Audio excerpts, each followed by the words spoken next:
Muy buenas, mis queridos Humphreys. Hoy vamos a aprender todo lo relacionado con el sistema nervioso, el cual está íntimamente asociado con una de las funciones vitales, la relación. Y claro, hablar del sistema nervioso es hablar de nuestro magnífico premio Nobel, Santiago Ramón y Cajal, el que, además de darle caña al ejercicio, al estudio y al dibujo, enunció que la neurona es la unidad fisiológica y funcional del sistema nervioso, algo que dio en su bigotito a Camillo Golgi y que no le gustó nada. En fin. Estas neuronas son células muy especializadas en las que podemos distinguir un cuerpo neuronal o soma, albergando el núcleo y la mayoría de los orgánulos, una larga prolongación llamada axón, ramificada en su extremo terminal donde se encuentran los botones sinápticos, y varias prolongaciones cortas y muy ramificadas llamadas dendritas, que parten del soma. Así, mientras las dendritas y el soma son los lugares de recepción de la información, los axones son las vías conductoras de los impulsos. Pero no, el sistema nervioso no está constituido únicamente por neuronas, sino que también tenemos unas células muy importantes, las células de glía. Hay que ver, menudo lío. Tan olvidadas como la aportación del propio Wallace en la selección natural y los mecanismos de evolución. Y es que, sin estas células, las neuronas no podrían sobrevivir. Así, podríamos mencionar a los astrocitos, que cumplen funciones metabólicas, nutritivas y de sostén. Además, forman parte de la barrera hematoencefálica, es decir, una especie de portero de discoteca que no deja pasar liantes, como toxinas, fármacos o bacterias, al encéfalo. También tenemos los oligodendrocitos del sistema nervioso central y las células de Schwann del sistema nervioso periférico, que forman vainas aislantes de mielina alrededor de los axones. Es decir, imaginad que el axón es un cable de cobre. Para que no se produzca un cortocircuito, tendremos que ponerle una cinta aislante o algo semejante, ¿no? Pues ese aislante es la vaina de mielina. Por otro lado tenemos la microglía, que desempeña funciones de limpieza y de defensa, ya que fagocita los residuos y posibles agentes patógenos que hayan podido atravesar ese portero de discoteca que constituía la barrera hematoencefálica. Y por último tenemos las células ependimarias, que recubren las cavidades internas del sistema nervioso central. Bien, si hacen tantas funciones las células de glía, ¿cómo es que el protagonismo lo lleva a la neurona? ¿Estamos ante algún tipo de racismo celular? Estoy indignado. Pues sería algo más a la meritocracia, porque las neuronas son capaces de hacer algo sorprendente: la transmisión del impulso nervioso. Y es que, como dijimos, la neurona es capaz de recibir y transmitir información, lo que es debido a que es capaz de generar y propagar impulsos nerviosos o potenciales de acción. Un proceso físico-químico. Y antes de que te lleves las manos a la cabeza y decir que la física y la química son imposibles y espera, que es fácil, confía en mí. Cuidado con este que está loco. Primero de todo, a ambos lados de la membrana de una neurona en reposo hay una distribución de iones desigual. Es decir, hay más cargas positivas en el exterior que en el interior. Esto es debido a una proteína transportadora llamada bomba sodio-potasio. Vale, estarás conmigo en que esto genera un exterior con carga positiva y un interior con carga negativa, ¿verdad? Esta diferencia de cargas eléctricas lo conocemos como potencial, y como la neurona está en reposo, lo llamamos potencial de reposo. ¿Pero qué pasa cuando llega a la neurona un estímulo? Pues que se abren unos canales de sodio, un catión o un ión con carga positiva, lo que hace que entren en la neurona. Así, cuando llega el estímulo, el interior pasa a ser positivo y el exterior negativo, por lo que hemos creado una despolarización o potencial de acción, es decir, un impulso nervioso que se autopropaga por el axón. Y los más finos de vosotros os estaréis preguntando, ¿cómo es posible esto? Si decía que los axones estaban rodeados por una vaina de mielina que era como un cable aislante. Pues porque os mentí, tanto como Mr. Tartarian. La ecuación de E igual a mc al cuadrado, que es incorrecta, ¿por qué? Los datos que a mí me llegan es que Tesla conocía la pieza que le falta. Sería H por energía. En fin. Cuidado con este que está loco. Bueno, tanto no.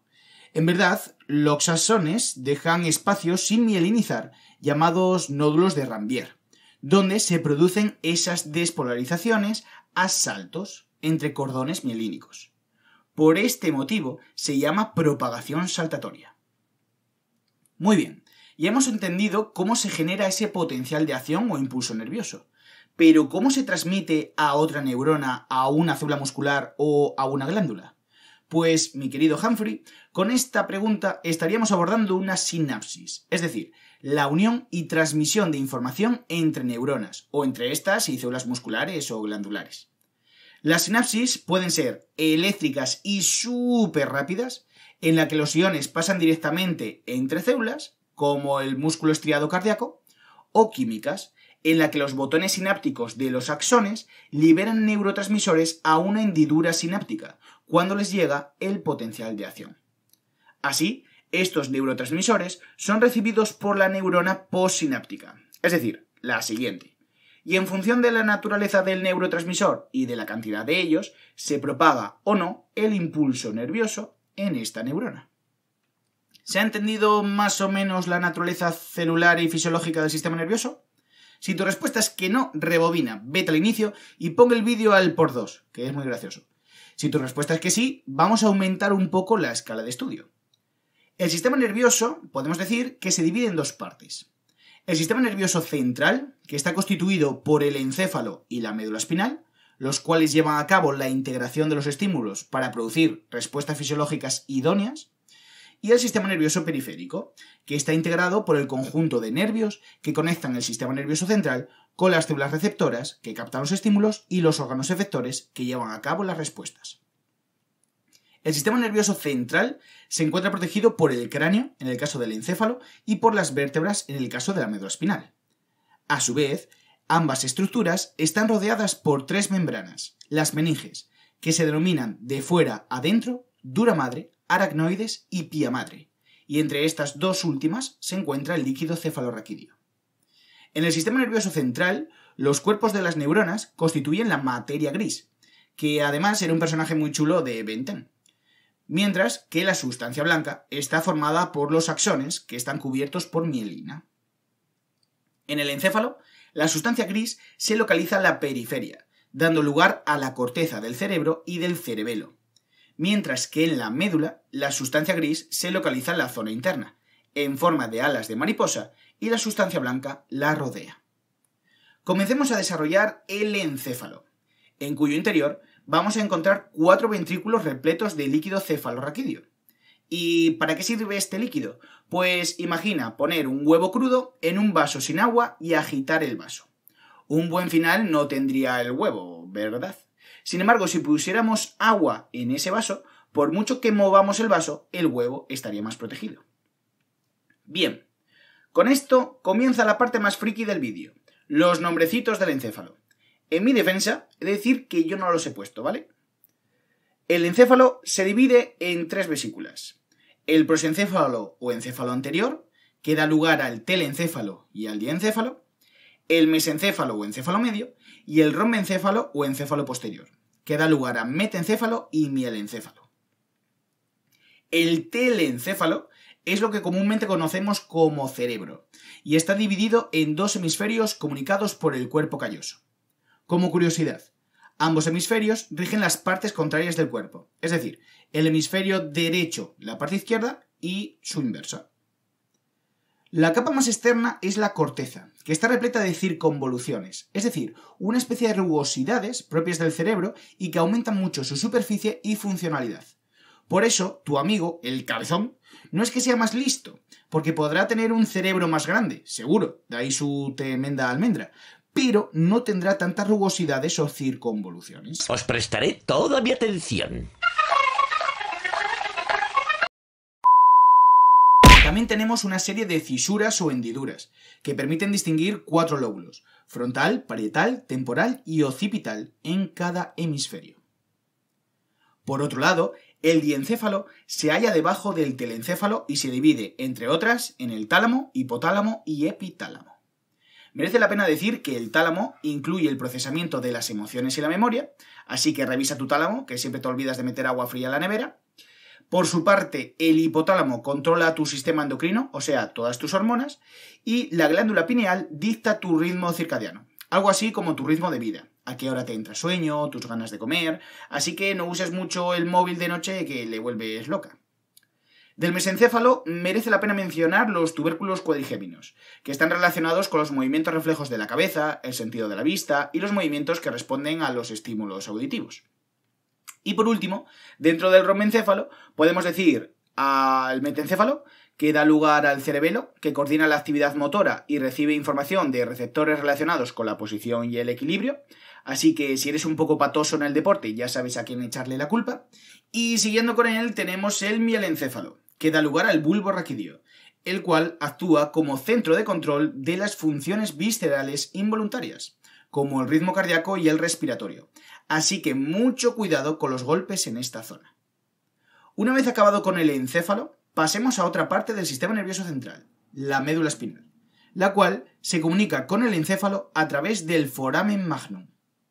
De las partes laterales de la médula espinal parten los nervios espinales o raquídeos, con dos raíces, una ventral y otra dorsal. Las raíces dorsales constituyen la vía de entrada de los estímulos sensitivos. En cambio, las raíces ventrales constituyen la vía de salida de los estímulos motores. Ya para finalizar, abordaremos el sistema nervioso periférico, formado por nervios, que pueden denominarse craneales si parten del encéfalo, o espinales si surgen de la médula espinal. Dentro del sistema nervioso periférico se puede diferenciar entre el sistema nervioso somático y el sistema nervioso autónomo. El sistema nervioso autónomo se encarga de controlar las funciones fisiológicas básicas, de manera involuntaria e inconsciente. Se divide en dos grandes sistemas antagónicos. El sistema simpático, que prepara al organismo para situaciones de emergencia o de estrés, y el parasimpático, que regula las actividades que tienden a conservar energía en los periodos de descanso o recuperación. Vaya, que por el sistema parasimpático te entran ganas de dormir la siesta después de comer. Por su parte, el sistema nervioso somático se compone únicamente de motoneuronas que transmiten respuestas activas y conscientes desde el sistema nervioso central a los músculos esqueléticos, causando su contracción y, por consiguiente, su movimiento. Y hasta aquí el vídeo de hoy, Humphreys. Recordad que la unidad funcional del sistema nervioso es la neurona, ya que es la encargada de transmitir los impulsos nerviosos por medio de sinapsis. Pero no os olvidéis de las células de glía, que les sirven de soporte y ayuda. A su vez, el sistema nervioso se divide en sistema nervioso central, que está compuesto por el encéfalo y la médula espinal, y el sistema nervioso periférico, que contiene nervios que conectan la periferia del organismo con el sistema nervioso central. A su vez, dentro del sistema nervioso periférico distinguimos el sistema nervioso somático, encargado de los movimientos motores conscientes, y el sistema nervioso autónomo, que controla las funciones fisiológicas básicas y se divide, a su vez, en dos sistemas antagónicos: el sistema simpático, que te salva frente a un tigre, y el parasimpático, que hace que te entre ganas de dormir después de comer.